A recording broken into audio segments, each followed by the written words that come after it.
Hello, welcome to Do It Yourself with Wayne. Today we're going to do some work on our trailer, and this will be in segments because I can't get it all done today, so I don't know when I'll get finished, but I'm going to start by pressure washing my trailer. I've already gotten started because I wanted to make sure my pressure washer is going to run good before I drug all my camera equipment out here, but it's running fine. I got started, but this side was particularly bad. My trailer sits outside all the time, so it really needs a good pressure washing.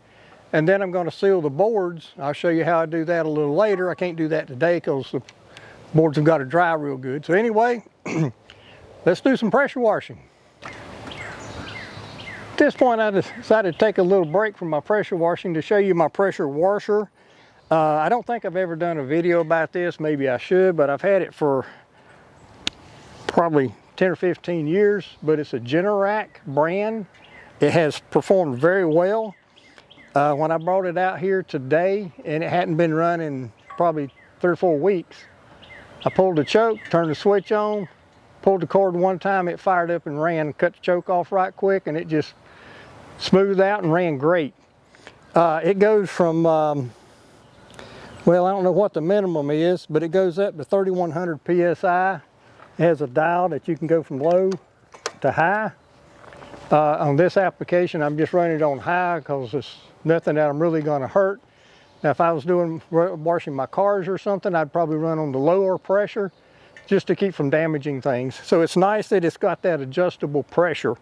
But anyway, it runs real good, and I just wanted to give a shout out to the Generac people because this thing has just performed flawlessly for years. All right, let's get back to work. Okay, if you can hear me, I started in this area. I'll pressure wash that side of my trailer from the outside and the inside, the metal parts. Now I'm working on the wood. Of course, I sprayed doing the wood. I got crud all over the metal, so that'll have to be cleaned again, but it'll clean easier the second time. So here we go. Let's pressure wash some wood.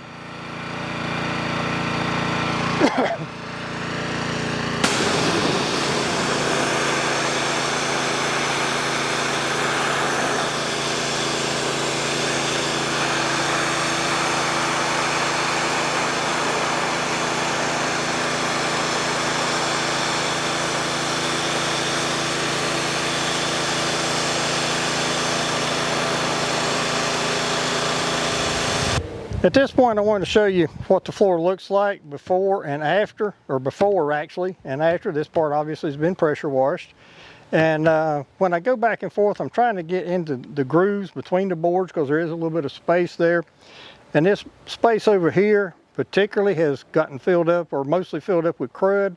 Also want to get that out. And you can see some of this crud on the side here. I want to get that off. But anyway, that's what it looks like before and after. At this point, it's been 3 days since I pressure washed my deck of my trailer. So today we're going to get started on putting some wood preservative on this decking. But there's one thing I need to do, or I want to do before I start on that, and I'm going to show you that now. If you look at this small piece of metal at the very end of the boards, I'm going to zoom in so you can see it here. This is the piece of metal I'm talking about. It's a piece of angle iron, and it's got 4 of these screws like the one you're seeing in the middle of the screen. Across there, I'm going to take those out, and I'm going to remove that piece of angle iron. That way I can pressure or treat the boards all the way to their ends.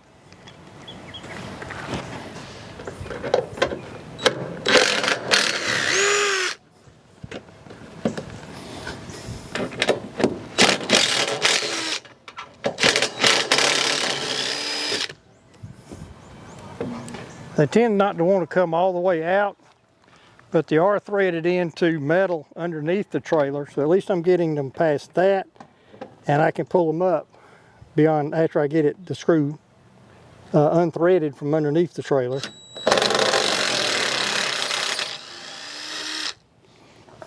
They just won't back all the way out.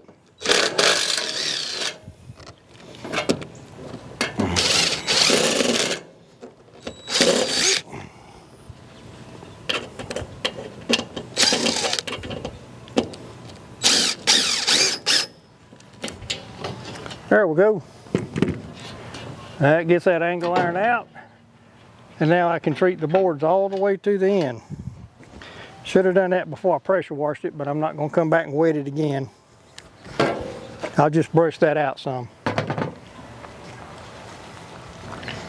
The preservative that I'm going to use on the wooden deck of my trailer is basically old burnt motor oil that I've changed out from my car or truck or something, and diesel fuel. So basically there's 4 things you need at this point. You need probably about a gallon of old motor oil that's been, that you got when you change oil in your truck or car. Hopefully you do that. If not, you could probably find some somewhere. You need an old bucket that you're probably going to throw away when you're through because it's going to have motor oil in it. You need about a gallon of diesel fuel. And you need a mop. Now, this mop I bought at one of those dollar stores. I gave $5 for it. And when I'm through, I'm going to throw it away. So if you got an old mop that you just okay with getting rid of, use that. You could use a paint roller, but I think a mop would go faster.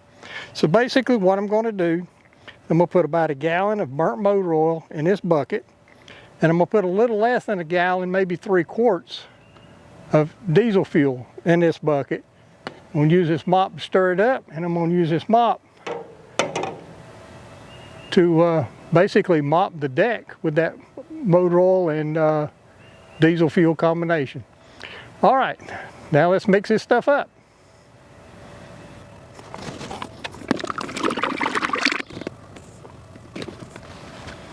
Well, I got a gallon of old transmission fluid from changing transmission fluid in my truck. I'm not sure that's the best idea, so I'm gonna pour this back in there and get another jug of burnt motor oil, hopefully. So it goes. This time I've definitely got used motor oil. So let's go with this.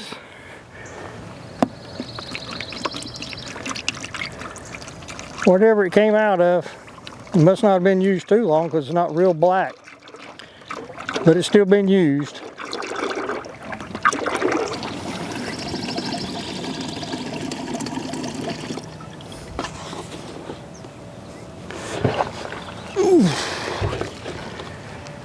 Okay, that looks like about 3/4 of what I had in oil, so I'm going to pour this in here.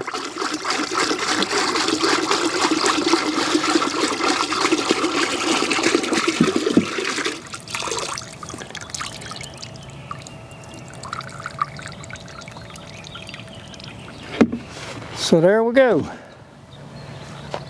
And the mop.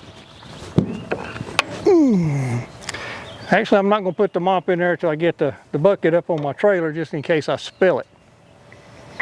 All right, here we go.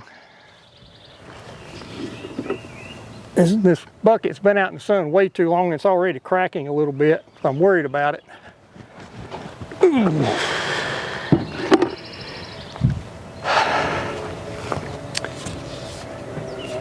Okay. I'm up here, I'm ready to go. I think it goes without saying you don't want to do this with your good clothes on. I'm bad to get out here and do stuff with good clothes or good shoes or something, but just be aware you don't want to do that. And you just take your mop and mop this stuff on here. And that wood is really soaking it up.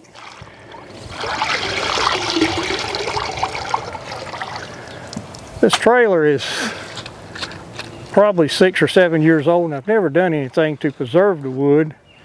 And it's already starting to rot a little bit in some places.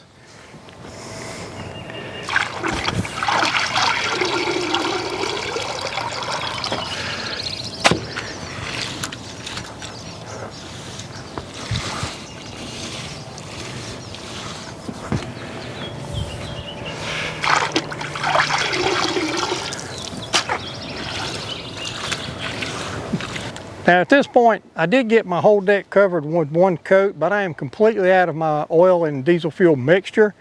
So I'm close to probably at least 1.5 gallons that this wood just soaked it up like a sponge. So I will do this at least 1, probably 2 more coats. So anyway, that's it for today. And I'll be back with the review a little later. Now at this point I have finished 2 good coats on my decking of my trailer, and from everything I've read and videos I've watched and things I've heard from other people, this makes a very good wood preservative for things like, you know, the deck of your trailer. And it's not really slick, which I was a little worried about. I was a little worried about the smell, and there was a little bit of diesel fuel smell around, but it wasn't bad. Hopefully I didn't annoy any of my neighbors. I hope not, but here around my house I didn't notice it much at all, so hopefully it didn't bother anybody. But it's drying really nice. There's no puddles anywhere. One thing I would caution you about, like on my tailgate, if you got pieces of just flat metal and it gets that stuff on there, don't step on it because you're going to slip and fall. If you got the expanded metal, that works pretty well for grip, but just be cautious until, you know, some of this, you know, residual oil that gets on some of your railings and stuff gets washed off, that you don't slip and fall. But anyway, the only thing I got left to do is put those little metal strip at the end of my boards back on, and I'm holding off on that.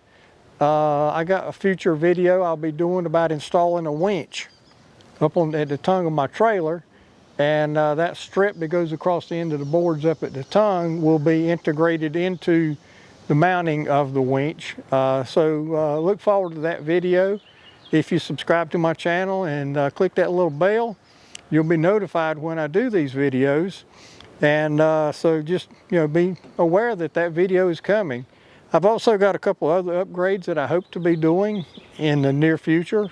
So those may be in the same video, but they'll probably be separate videos. But anyway, this is done. I'm happy with it. I put 2 good coats on here.